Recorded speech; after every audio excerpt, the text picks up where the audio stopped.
विद्यार्थियों नमस्कार। इस वीडियो लेक्चर के माध्यम से हम डिस्कस करने वाले हैं मध्य प्रदेश के कॉलेजों में पढ़ने वाले बीएससी प्रथम वर्ष यानी बीएससी फर्स्ट ईयर के विद्यार्थियों के लिए। विद्यार्थियों, यदि आपने बीएससी फर्स्ट ईयर यानी बीएससी प्रथम वर्ष में मेजर मैथमेटिक्स को लिया है यानी मेजर विषय के रूप में गणित यानी मैथमेटिक्स का चयन किया है, तो मैथमेटिक्स का पहला पेपर जिसका नाम है एलजेब्रा एंड ट्रिग्नोमेट्री यानी बीजगणित और त्रिकोणमिति, इस बीजगणित और त्रिकोणमिति जो पेपर है आपका मेजर मैथमेटिक्स का पहला पेपर है, उस पेपर के महत्वपूर्ण प्रश्नों को इस वीडियो लेक्चर के माध्यम से हम डिस्कस करेंगे। विद्यार्थियों, आपके इस मेजर मैथमेटिक्स के पहले पेपर में कुल मिलाकर 6 यूनिट का कलेक्शन दिया हुआ है, यानी कि मध्य प्रदेश उच्च शिक्षा विभाग यानी एमपी हायर एजुकेशन डिपार्टमेंट के द्वारा इस पेपर में कुल मिलाकर 6 यूनिट दी गई हैं। अब इन 6 यूनिट में कौन कौन से प्रश्न बनने की संभावनाएं हैं, उन प्रश्नों को हम आप तक लेकर आए हैं। तो आप इन प्रश्नों को देखिएगा, पढ़िएगा, समझिएगा, ताकि आपकी वार्षिक एग्जाम और इंटरनल असेसमेंट अच्छा हो सके। तो विद्यार्थियों, अब देर ना करते हुए मैं डॉक्टर दीपेंद्र कुमार शर्मा आपके साथ आपके अपने यूट्यूब प्लेटफॉर्म पर जुड़ा हुआ हूं और अब हम बात कर रहे हैं, चल रहे हैं इस पूरे वीडियो लेक्चर को समझने की ओर। ध्यान रखिएगा, ये वीडियो लेक्चर हिंदी और इंग्लिश दोनों लैंग्वेज में बैक टू बैक दिया हुआ है और specially Madhya Pradesh college students के लिए डिजाइन किया गया है। तो आगे चलते हैं। सब्जेक्ट मैथमेटिक्स, मेजर फर्स्ट गणित मेजर का है, एलजेब्रा एंड ट्रिग्नोमेट्री यानी बीजगणित और त्रिकोणमिति है। मध्य प्रदेश के कॉलेजों में पढ़ने वाले विद्यार्थियों के लिए नई शिक्षा नीति के अनुसार सत्र 2025-26 और आगे आने वाले सेशन के लिए। अब यूनिट जो फर्स्ट है उसका नाम है इंडियन नॉलेज सिस्टम यानी भारतीय ज्ञान प्रणाली, और इसी के अंदर आगे दिया हुआ बीजगणित और मैट्रिक्स में भारतीय गणितज्ञों का योगदान। इसमें आपको भास्कराचार्य, ब्रह्मगुप्त, महावीराचार्य और नारायण पंडित के बारे में पढ़ना होगा। और बीजगणित में जब आप एलजेब्रा में चलेंगे तो आपको बीजगणित गुणन और बीजगणितीय विभाजन के बारे में भी पढ़ना होगा। अब इस पहली यूनिट के हम प्रश्नों को आपके सामने स्क्रीन पर लेकर आ रहे हैं। इन प्रश्नों को आप देखिएगा और समझिएगा कि कौन कौन से प्रश्न है जो आपको पढ़ना आवश्यक है।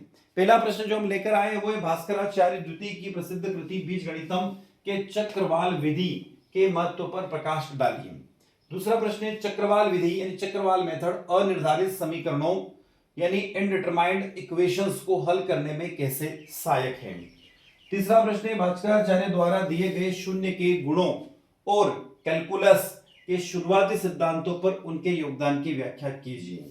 चौथा प्रश्न है ब्रह्मगुप्त द्वारा प्रतिपादित कुट्टक विधि क्या है, यानी कुट्टक विधि को आपको समझाना होगा।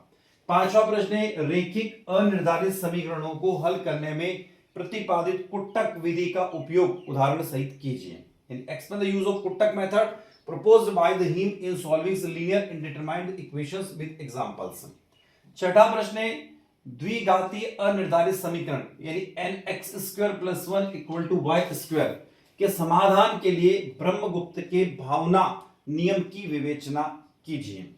सातवां प्रश्न है गणित सार संग्रह के लेखक महावीराचार्य के भिन्नों यानी फ्रैक्शंस और क्रम परिवर्तन एवं संचय यानी परम्यूटेशंस एंड कॉम्बिनेशन के क्षेत्र में किए गए मौलिक विचारों को प्रस्तुत कीजिए। विद्यार्थियों, यहां पर क्वेश्चन हिंदी और इंग्लिश दोनों में दिया हुआ है। हम सिर्फ हिंदी लैंग्वेज की बात कर रहे हैं। इंग्लिश मीडियम के लिए आप विद्यार्थी है तो उसके ठीक नीचे इंग्लिश में क्वेश्चन दिया हुआ, आप उसको रीड आउट कर सकते हैं। यदि मैं दोनों लैंग्वेज में क्वेश्चंस को आपको समझाऊंगा, बताऊंगा, तो वीडियो की लेंथ बहुत ज्यादा नहीं कि जस्ट डबल हो जाएगी। तो उसको देखते हुए हम इसको सिर्फ हिंदी में बता रहे हैं आपको। कुछ क्वेश्चन में इंग्लिश में बीच में बता रहा हूं आप लोगों को। महावीराचार्य द्वारा वर्णित ऋणात्मक संख्याओं के वर्गमूल और उनके अस्तित्व के बारे में धारणाओं का वर्णन कीजिए। Describe the Mahaviracharya notations about the square roots of negative numbers and their existence. नौवां प्रश्न नारायण पंडित की कृति गणित कौमुदी में दिए गए अंक पाश के सिद्धांतों का विस्तृत वर्णन कीजिए। 10वां प्रश्न मैजिक स्क्वायर के निर्माण और गणितीय विश्लेषण में नारायण पंडित के विशिष्ट योगदान को स्पष्ट कीजिए। 11वां प्रश्न वैदिक गणित के सूत्र ऊर्ध्व त्यम तेभ्याम का उपयोग करके दो बीजगणितीय व्यंजकों जैसे ax प्लस बी और cx प्लस डी के गुणन की प्रक्रिया को चरणबद्ध तरीके से समझाइए। 12वां प्रश्न है, अनुरूपेण सूत्र बीजगणितीय बहुपदों के गुणनफल को सरल बनाने में किस प्रकार प्रभावित है, उदाहरण सही समझाइए। यानी हाउ इज द अनुविरण formula effective in the simplify the products of algebraic polynomials explained with the examples। तीसरा है, परावर्त योजित सूत्र का उपयोग करके बीजगणितीय विभाजन की विधि का वर्णन कीजिए। 14 प्रश्न है, परावर्त योजित सूत्र यह विधि आधुनिक संश्लेषित विभाजन इन सिंथेटिक डिवीजन से किस प्रकार समानता रखती है। 15 प्रश्न और आखिरी प्रश्न है, ध्वजांक विधि द्वारा जटिल बीजगणितीय विभाजन को हल करने की प्रक्रिया को एक उदाहरण के माध्यम से स्पष्ट कीजिए। यूनिट नंबर 2 है जिसका नाम है अलजेब्रा फर्स्ट यानी बीजगणितीय फर्स्ट। इसमें आपको पढ़ना होगा रैंक ऑफ मैट्रिक्स, ठीक है, उसके बाद मैट्रिक्स के इकेलॉन और सामान्य फॉर्म, आइगन वैल्यू और आइगन वेक्टर। अब इसके प्रश्नों को देखते हैं हम लोग। इसमें छोटे छोटे बहुत सारे प्रश्न हैं, प्रश्न बनने की संभावना है ज्यादा इस यूनिट के अंदर। यूनिट है छोटी पर प्रश्न ज्यादा है। पहला प्रश्न है, मैट्रिक्स के रैंक को परिभाषित कीजिए, define the rank of matrix. दूसरा प्रश्न है, मैट्रिक्स के रैंक उसके माइनर्स की सहायता से कैसे ज्ञात की जाती है, विस्तार से समझाइए। तीसरा प्रश्न है, सिद्ध कीजिए कि किसी मैट्रिक्स की पंक्ति रैंक इन रो रैंक और कॉलम रैंक हमेशा समान होती है। चौथा, मैट्रिक्स के प्रारंभिक रूपांतरों यानी एलिमेंट्री ट्रांसफॉर्मेशन का वर्णन कीजिए। पांचवा प्रश्न है, मैट्रिक्स के प्रारंभिक रूपांतरों यानी एलिमेंट्री ट्रांसफॉर्मेशन से मैट्रिक्स के रैंक में कोई परिवर्तन होता है, तर्क सहित उत्तर दें। छठा प्रश्न है, किसी मैट्रिक्स के रो इकेलॉन फॉर्म और रिड्यूस्ड रो इकेलॉन फॉर्म के बीच में डिफरेंस बताएं। एक 3:4 मैट्रिक्स का उदाहरण लेकर इसे समझाएं। Explain the difference between the row echelon form and reduced row echelon forms of a matrix, illustrate this using the 3:4 matrix. सातवां प्रश्न है, स्क्रीन पर एक किसी मैट्रिक्स को उसके सामान्य रूप यानी IR000 में बदलने की प्रक्रिया का वर्णन कीजिए। इस विधि का उपयोग करके मैट्रिक्स के रैंक कैसे निर्धारित की जाती है। Describe the process of transforming the matrix into its normal form IRO00, how the rank of matrix determine using this method. Matrix के व्युत्क्रम यानी इनवर्स को ज्ञात करने के लिए प्रारंभिक पंक्ति यानी एलिमेंट्री रो ऑपरेशंस विधि की व्याख्या कीजिए। नौवां प्रश्न है, किसी मैट्रिक्स के आइगन वैल्यू से आप क्या समझते हो। अभिलाक्षणिक बहुपद यानी कैरेक्टरिस्टिक्स पॉलिनॉमल्स और आइगन वैल्यू के बीच में रिलेशन को बताइए। 10वां प्रश्न है, केली हैमिल्टनियन प्रमेय यानी स्टेट्स ऑफ द केली Hamiltonian theorem and prove it's, और इसे सिद्ध कीजिए। 11वां प्रश्न है, केली हैमिल्टनियन प्रमेय का उपयोग करके मैट्रिक्स का व्युत्क्रम यानी इनवर्स कैसे ज्ञात किया जाता है।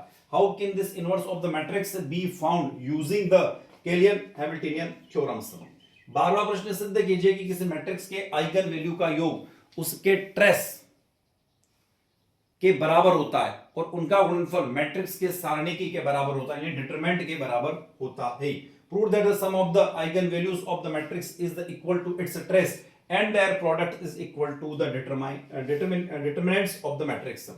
13वां प्रश्न बहुत अच्छा सा प्रश्न है, आइगन वैल्यू के संगत आइगन वेक्टर कैसे प्राप्त किए जाते हैं। How are the eigen vectors corresponding to the eigen values obtained. 14वां प्रश्न है, क्या एक ही आइगन वैल्यू के लिए एक से अधिक स्वतंत्र आइगन वेक्टर हो सकते हैं, उदाहरण से बताइए। Can there be more than one independent eigen factors for the same eigen value, explain with an example.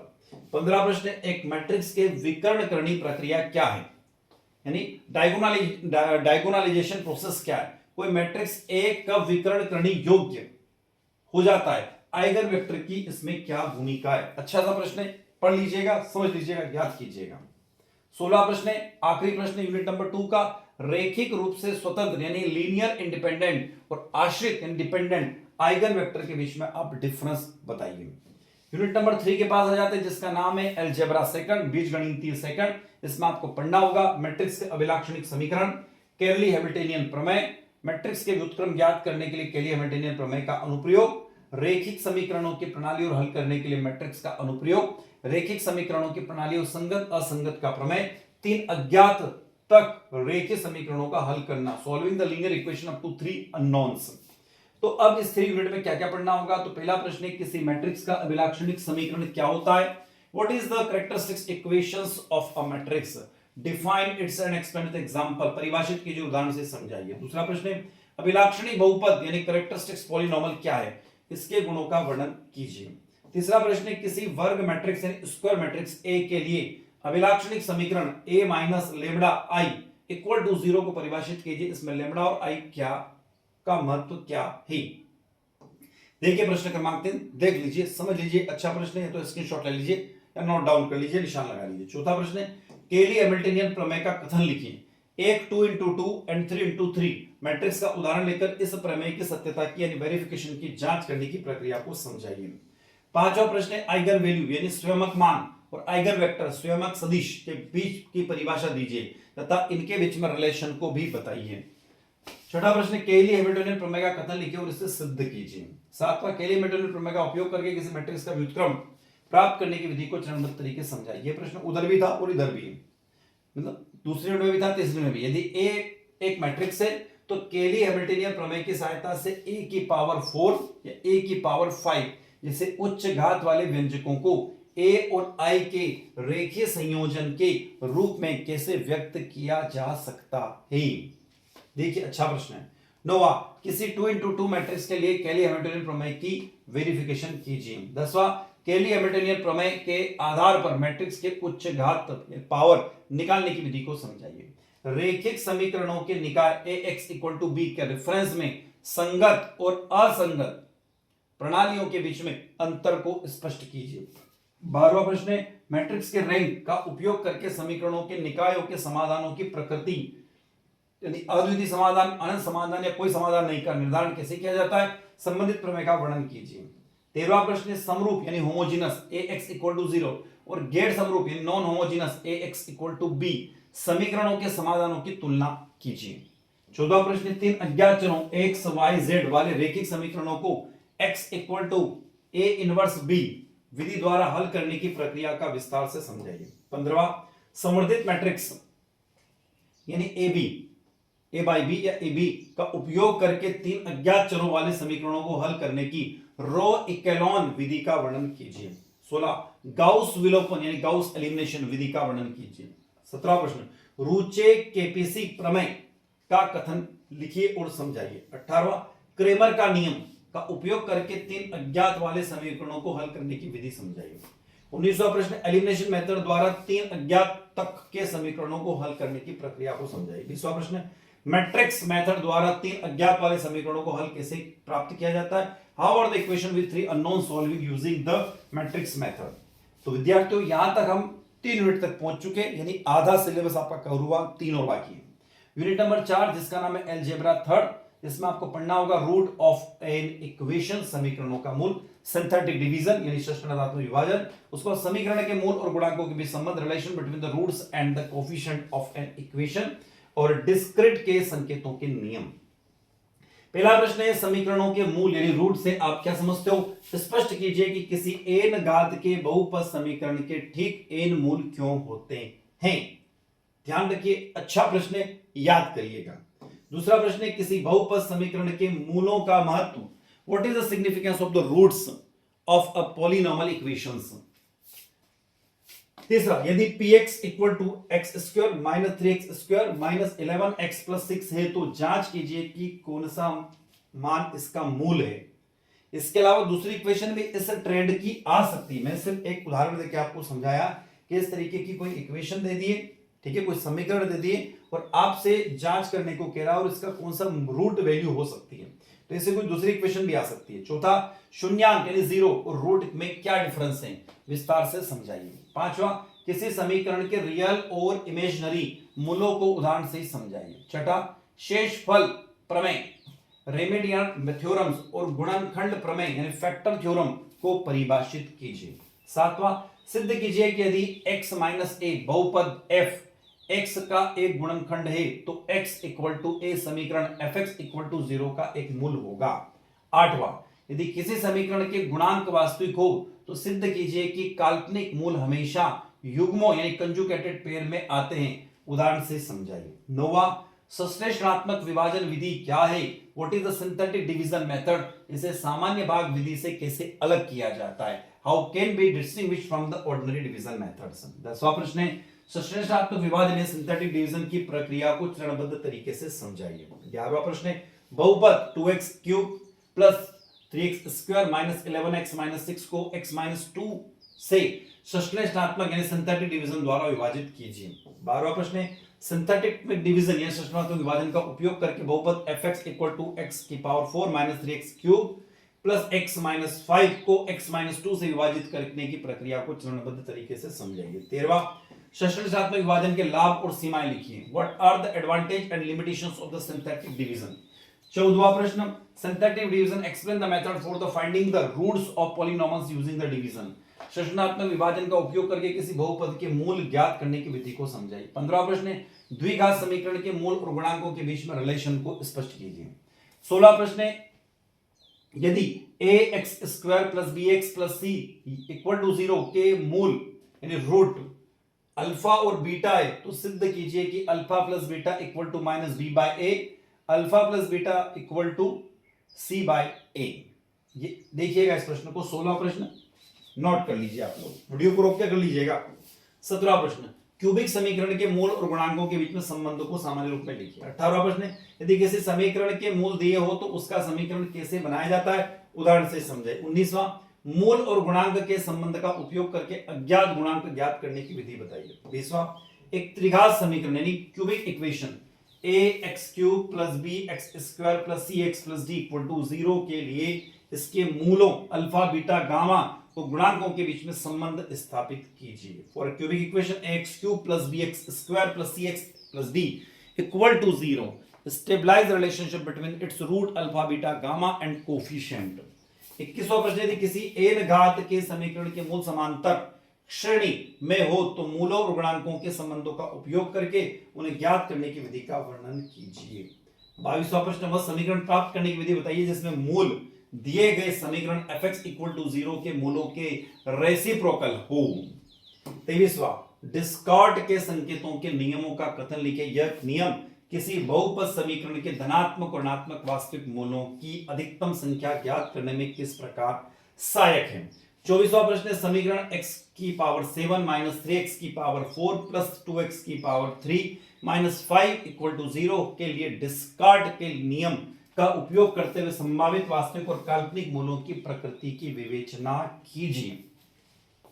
25वां प्रश्न बहुपद x cube minus 6x square plus 11x minus 6 के लिए डिस्कार्ड के नियम का उपयोग करके संभावित धनात्मक और ऋणात्मक मूलों की संख्या ज्ञात कीजिए। 26वां प्रश्न यदि अल्फा और बीटा किसी समीकरण के मूल है तो नया समीकरण बनाइए जिसका मूल अल्फा स्क्वायर और बीटा स्क्वायर हो। If alpha and beta are roots of an equation form a new equation whose roots are alpha square and beta square. 27वां मूलों के संबंध का उपयोग कर समीकरणों को सरल बनाने की विधि समझाइए। Simplify the equation using the relations of roots, explain the method.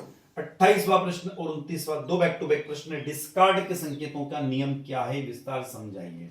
किसी बहुपद 29वां प्रश्न किसी बहुपद में धनात्मक और ऋणात्मक मूलों की संख्या ज्ञात करने में यह नियम कैसे सहायक है। चलते विद्यार्थियों unit number second last unit है 5 जिसका नाम है ट्रिग्नोमेट्री। फर्स्ट इसमें दिया हुआ डी माइवर थ्योरम्स, उसके बाद दिया हुआ इसके अंदर एक जटिल राशि अल्फा और tan n theta cos n theta के मूलों का निष्कर्ष और दिया हुआ है साइन एन का विस्तार यानी उसका एक्सपांशन। पहला प्रश्न डी मॉरवेयर के प्रमेय का कथन लिखिए और इससे पूर्णांक घात यानी इंटीजर इंडेक्स के लिए गणितीय आगमन सिद्धांत यानी मैथमेटिकल इंडक्शंस द्वारा सिद्ध कीजिए। दूसरा प्रश्न डी मॉरवेयर थ्योरम का उपयोग करके cos थीटा और i sin थीटा a की पावर n का मान ज्ञात करने की विधि समझाइए। आगे दिया हुआ है cos theta plus i sin theta के मानों में से एक मान cos theta plus i sin theta होता है, समझाइए। अगला दिया हुआ cos theta plus i sin theta की पावर 5 का विस्तार कीजिए यानी उसको एक्सपांड कीजिए। पांचवा डी मॉरवेयर का प्रमेय का उपयोग करके cos 5 थीटा और sin 5 थीटा का व्यंजक प्राप्त कीजिए। छठा प्रश्न डी मॉरवेयर थ्योरम का एप्लीकेशन उदाहरण से ही समझाइए। सातवां प्रश्न डी मॉरवेयर थ्योरम्स का उपयोग करके एक सम्मिश्र संख्या के सभी मूल कैसे ज्ञात किए जाते हैं। आठवां प्रश्न डी मॉरवेयर प्रमेय का उपयोग करते हुए सम्मिश्रण संख्या z equal to 1 plus i root 3 की power n 1 plus i root 3 की पावर n का सरलीकरण विधि समझाइए। मतलब 1 प्लस और 1 माइनस दोनों में समझाना है। नोवा, किसी सम्मिश्रण संख्या यानी कॉम्प्लेक्स नंबर के nवें मूल निकालने की विधि समझाइए। 10वां प्रश्न z equal to cos theta plus i sin theta के nवें मूल के सामान्य रूप लिखिए। 11वां प्रश्न tan n थीटा और cos n थीटा के व्यंजक प्राप्त करने की विधि समझाइए। 12वां प्रश्न सम्मिश्रण संख्या के मूलों का ज्यामितीय निरूपण ज्योमेट्रिकल रिप्रेजेंटेशंस कीजिए। 13वां प्रश्न किसी सम्मिश्रण संख्या x प्लस iv के nवें मूल ज्ञात करने की चरणबद्ध विधि का वर्णन कीजिए। इकाई के nवें मूलों ने रूट्स ऑफ यूनिट्स के गुणा की व्याख्या कीजिए। 14वां प्रश्न cos n थीटा और sin n थीटा को cos थीटा और sin थीटा की घातों के रूप में विस्तारित यानी एक्सपांड्स के रूप के जो फार्मूला उसको डेराइव कीजिए। अगला है डेराइव कीजिए यानी कि सिद्ध कीजिए यानी कि प्रूव कीजिए tan n थीटा। उसके बाद दिया हुआ equal to n c1 tan theta minus n c3 tan का क्यूब है theta plus n c5 tan की पावर 5 थीटा। आगे दिया हुआ कंटिन्यू में उसके अपॉन में दिया 1 माइनस n c2 tan का square theta plus n c1 tan की पावर 4 थीटा। तो इसको आपको सिद्ध करना है। इस सूत्र की सहायता से tan 3 थीटा का मान ज्ञात कीजिए। 16वां प्रश्न sin n थीटा का विस्तार में n के इवन और ऑड होने पर पदों की प्रकृति किस प्रकार बदल जाती है विस्तार से लिखिए। 17वां प्रश्न sin की पावर n थीटा और cos की पावर n थीटा को थीटा के मल्टीप्लस को कोज या ज्या यानी साइंस की श्रेणियों के रूप में विभक्त कीजिए। 18वां प्रश्न श्रेणी विस्तार का उपयोग करते हुए सिद्ध कीजिए कि जब थीटा अत्यंत सूक्ष्म यानी वेरी स्मॉल हो तो sin theta equal to theta और cos 1 minus theta square by 2 होता है।